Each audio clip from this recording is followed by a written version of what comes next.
बातमीपत्रात आता पाहूयात गल्लीपासून ते दिल्लीपर्यंतच्या ताज्या घडामोडींचा धावता आढावा। महाराष्ट्राचे मुख्यमंत्री देवेंद्र फडणवीस यांच्या विधानसभा मतदारसंघात अवघ्या 5 महिन्यात तब्बल 8% मतदारांची वाढ झाल्याचा गंभीर आरोप काँग्रेस नेते राहुल गांधी यांनी मंगळवारी केला। BLOनी आपल्या रिपोर्टमध्ये या मतदारसंघात अज्ञात व्यक्तींनी मतदान केल्याची नोंद केली। त्यामुळे हे दुसरे तिसरे काही नसून मतांची चोरी आहे असं ते म्हणालेत। राहुल गांधी यांनी काही दिवसांपूर्वी महाराष्ट्र विधानसभा निवडणुकीत मतांची मोठी हेराफेरी करण्यात आल्याचा आरोप केला होता। या निवडणुकीत भाजपचा विजय निश्चित करण्यासाठी मॅच फिक्सिंग करण्यात आलं होतं असं ते म्हणाले। त्यानंतर आता पुन्हा एकदा त्यांनी एका पोस्टद्वारे महाराष्ट्रातील भाजपच्या विजयावर प्रश्नचिन्ह उपस्थित केलंय। त्यात त्यांनी मुख्यमंत्री देवेंद्र फडणवीस यांच्या मतदारसंघातील आकडेवारी दिली आहे। राहुल गांधी म्हणाले की महाराष्ट्राच्या मुख्यमंत्र्यांच्या मतदारसंघात अवघ्या 5 महिन्यात 8% मतदारांची वाढ झाली। काही बूथवर तर 20 ते 50% वाढ झाली। BLO अर्थात बूथ लेवल अधिकाऱ्यांनी या प्रकरणी काही अज्ञात व्यक्तींनी मतदान केल्याची नोंद केली।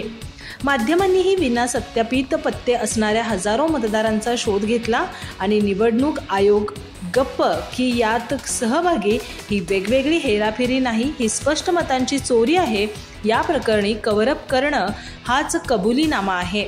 त्यामुळेच आम्ही मशीन रिडेबल डिजिटल मतदार यादी आणि CCTV फुटेज त्वरित प्रसिद्ध करण्याची मागणी करत आहोत असं राहुल गांधी यांनी म्हटलंय। काँग्रेस प्रदेशाध्यक्ष हर्षवर्धन सपकाळ यांनीही या मतदार यादी घोटाळ्या प्रकरणी निवडणूक आयोगावर निशाणा साधलाय। ते म्हणाले, महाराष्ट्राचे मुख्यमंत्री फडणवीस यांच्या मतदारसंघात अवघ्या 5 महिन्यात 8% मतदार वाढ, 29,219 नवमतदार, इतर काही ठिकाणी तर 20 ते 50% पर्यंत वाढ। ही निवडणूक नव्हे, ही जनतेची फसवणूक आहे। BLO कर्मचाऱ्यांनी अनोळखी लोकांना मतदान करताना पाहिलं। रहिवासी पत्त्याशिवाय हजारो मतदारांची नोंद। काही माध्यमांनीही हे उघड केलंय, तरीही निवडणूक आयोग गप्प। महाराष्ट्रामध्ये तिसरी भाषा म्हणून हिंदीची सक्ती करण्यात येत आहे। यावरून उद्धव ठाकरे गटाचे खासदार संजय राऊत यांनी संताप व्यक्त केला आहे। याविषयी देवेंद्र फडणवीस मराठी साहित्यिक यांच्या सोबत घेत असलेल्या बैठकांवर देखील राऊत यांनी टीका केली। महाराष्ट्रातील 90% साहित्यिक हे लाचार असल्याचे त्यांनी म्हटले आहे। महाराष्ट्रात मराठी भाषेवर अन्याय होत असताना अभिनेते नाना पाटेकर, प्रशांत दामले आणि माधुरी दीक्षित हे गप्प का, असा प्रश्न राऊत यांनी उपस्थित केलाय।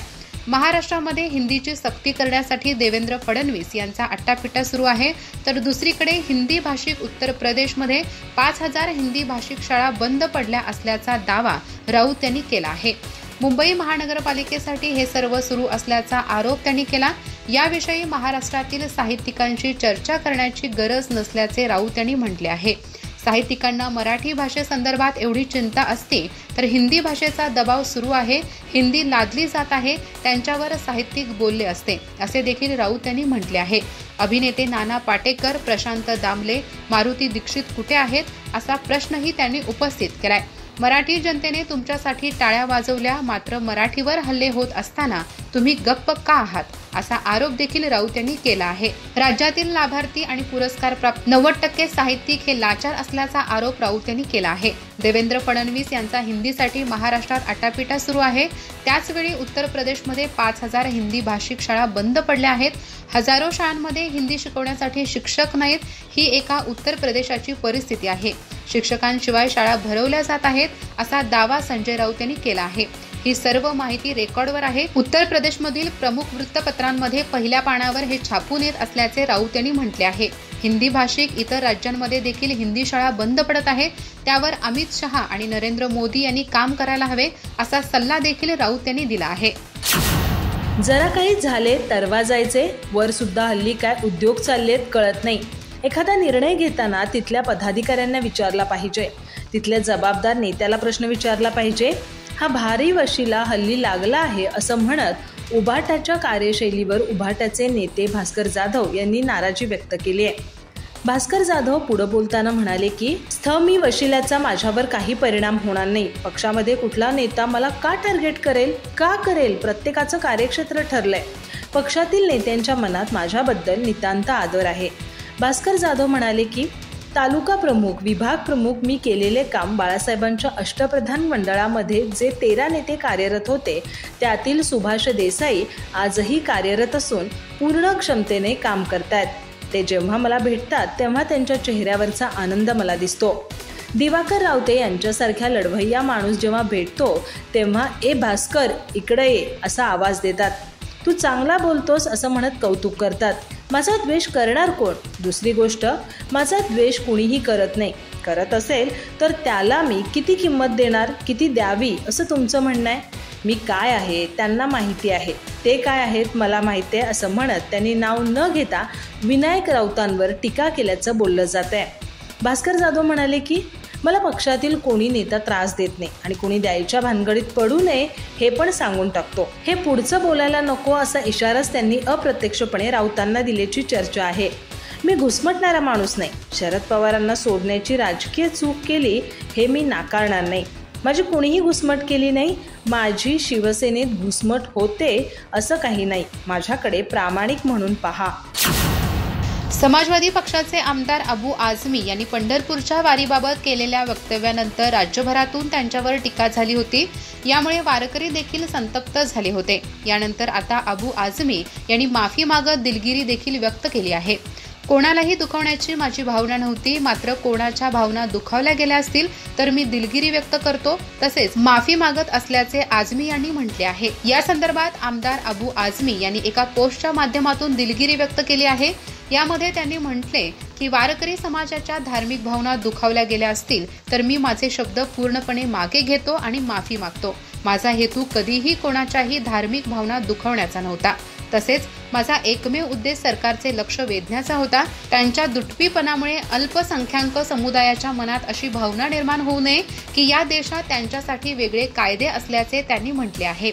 अबू आझमी यांनी केलेली पोस्ट देखील पहा. सोलापूरमध्ये मी नुकत्याच केलेल्या एका टिप्पणीवरून पसरलेल्या गैरसमजुती मी स्पष्ट करू इच्छितो. माझे विधान विकृत आणि द्वेषपूर्ण पद्धतीने सादर केले गेले. जर त्यामुळे वारकरी समाजाच्या धार्मिक भावना दुखावल्या गेल्या असतील तर मी माझे शब्द पूर्णपणे मागे घेतो आणि माफी मागतो. माझा हेतू कधीही कोणाच्याही धार्मिक भावना दुखावण्याचा नव्हता. मी एक समर्पित समाजवादी आहे आणि नेहमीच प्रत्येक धर्म, संस्कृती, सूफी संत आणि त्यांच्या परंपरांचा आदर करतो. वारी परंपरेचे पालन करणाऱ्या सर्व वारकरी बांधवांना मी माझ्या मनापासून शुभेच्छा देतो आणि आदर व्यक्त करतो. ही परंपरा महाराष्ट्राच्या सर्वव्यापी समृद्ध सांस्कृतिक आणि आध्यात्मिक वारशाचा अभिमानास्पद भाग आहे, ज्याचा मी वैयक्तिकरित्या आदर करतो. राज आणि उद्धव ठाकरे यांच्या संभाव्य युतीच्या पार्श्वभूमीवर महाराष्ट्र नवनिर्माण सेनेचे अध्यक्ष प्रकाश महाजन यांनी या दोन्ही भावांना निर्वाणीचा इशारा दिलाय.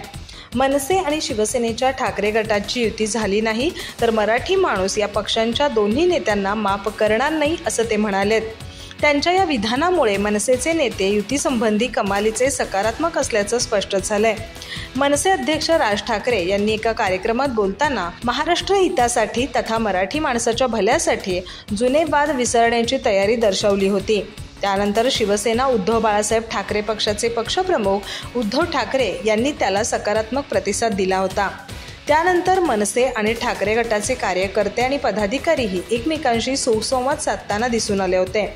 त्यामुळे दोन्ही पक्षांच्या युतीच्या चर्चेने जोर धरला असताना मनसे नेते संदीप देशपांडे यांनी ठाकरे गटावर सातत्याने तिखट शब्दात निशाणा साधलाय. यामुळे संभाव्य युतीविषयी अनिश्चितता निर्माण झाली असताना प्रकाश महाजन यांनी उपरोक्त विधान केलंय. प्रकाश महाजन मंगळवारी एका मराठी वृत्तवाहिनीशी बोलताना म्हणाले की मागील काही दिवसांपासून ठाकरे गट आणि मनसेचे एकमेकांवर बोलणं सुरू आहे. त्यामुळे मराठी माणूस व्यथित झालाय. मनसे आणि ठाकरे गटाची युती झाली नाही तर मराठी दोघांनाही माफ करणार नाही. त्यामुळे त्यांची एक चूक मराठी माणसाला 100 वर्ष मागे नेईल. तसंच याची नोंद इतिहासात काळ्या अक्षरात घेतली जाईल. शत्रूलाही तेच हवंय. कदाचित ही युती झाली नाही तर भाजप या दोन्ही पक्षांनाही संपवू शकतो. आषाढी एकादशीच्या निमित्ताने पंढरपूरच्या दिशेने पायी जाणाऱ्या वारकऱ्यांच्या भक्तिभावाला काळीमा फासणारी घटना उघडकीस आली आहे. काही फसवणूक करणाऱ्या टोळ्यांनी विठ्ठल दर्शनासाठी मंदिरात प्रवेश मिळवण्यासाठी बनावट टोकन दर्शन पास तयार करून विक्री केल्याचा प्रकार समोर आला.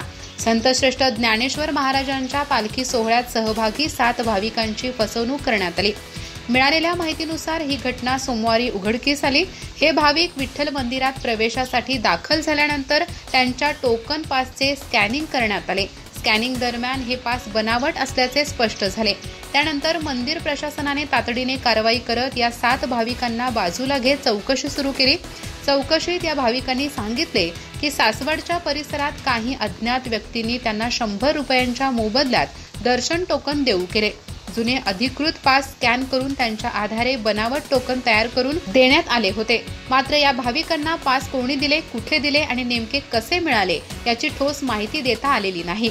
मंदिर प्रशासनाने त्यांना पोलिसांच्या ताब्यात दिले असून पोलीस या प्रकरणाचा तपास करत आहेत। आषाढी वारीच्या काळात लाखो भाविक विठ्ठलाच्या दर्शनासाठी गर्दी करतात। यामध्ये प्रत्यक्ष रांगेत उभे राहून दर्शन घेण्यासाठी 10 ते 12 तासांचा वेळ लागतो, तर अधिकृत टोकन प्रणालीमुळे अर्धा तासात दर्शन मिळू शकते।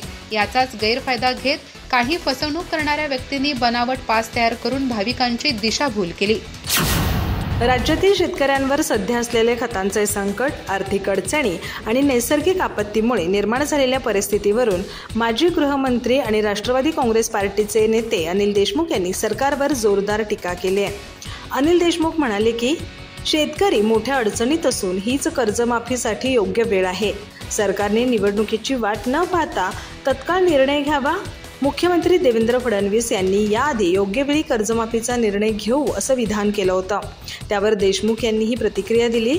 अनिल देशमुख म्हणाले की राज्यात पेरण्यांचं काम सुरू असून शेतकऱ्यांना रासायनिक खत, DAP आणि मिश्र खतांचा पुरवठा अपुरा पडत आहे। मागणीच्या तुलनेत फक्त 30%च DAP खत पुरवलं जातंय अशी माहिती समोर आली आहे। परिणामी शेतकरी मोठ्या संकटात आहेत।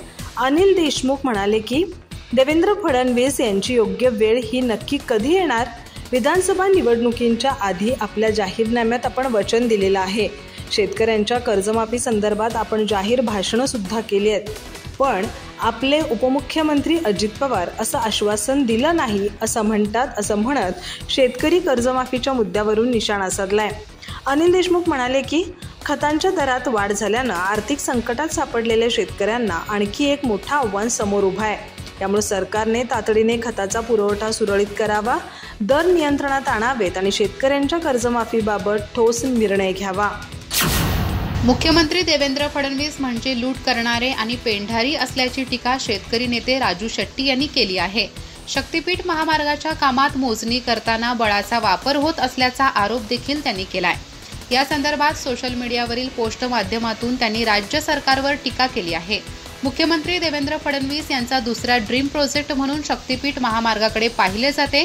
याआधी समृद्धी महामार्गाला देखील मोठ्या प्रमाणात राज्यातून विरोध झाला होता, मात्र तरी देखील समृद्धी महामार्ग आता पूर्ण झाला आहे। त्याचप्रमाणे आता शक्तीपीठ महामार्गाला देखील विरोध होत आहे।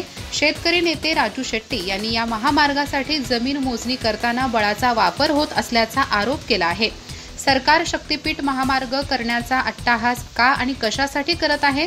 कारण या शक्तीपीठ महामार्गातून जवळपास 50,000 कोटींचा ढपला पाडला जाणार असल्यानेच हा प्रकल्प जनतेच्या माथी लादला जात असल्याचा आरोप शेट्टी यांनी केला आहे। राजू शेट्टी यांनी केलेली पोस्ट देखील पहा। देवेंद्र फडणवीस सरकार म्हणजे शक्तीपीठ महामार्गातून राज्यातील शेतकरी व जनतेचे लूट करणारे सध्याच्या युगातील ठग आणि पेंढारी झाले आहेत। धाराशिव जिल्ह्यातील तुळजापूर तालुक्यातील वानेवाडी येथे शक्तीपीठ महामार्ग मोजणीसाठी आले असता शेतकऱ्यांनी या मोजणीस कडाडून विरोध केला। राज्य सरकार पोलिसांना हाताशी धरून बळाचा वापर करून जबरदस्तीने मोजणी करत आहेत। देवेंद्र फडणवीस म्हणजे शेतकरी व जनतेचे लूट करणारे सध्याच्या युगातील ठग आणि पेंढारी झाले आहेत। सध्या रत्नागिरी नागपूर हा रस्ता अस्तित्वात असून या मार्गावर तुरळक वाहतूक आहे। सध्या रोज या मार्गावर राष्ट्रीय महामार्ग प्राधिकरणास किमान 40 लाख टोल संकलित होण्याची आवश्यकता असताना सध्या दररोज 11 ते 12 लाख रुपये इतकाच टोल गोळा होत आहे। गेल्या 1.5 वर्षापासून हा महामार्ग तोट्यात जात असून याचा भुर्दंड सामान्य करदात्या जनतेवर बसणार आहे।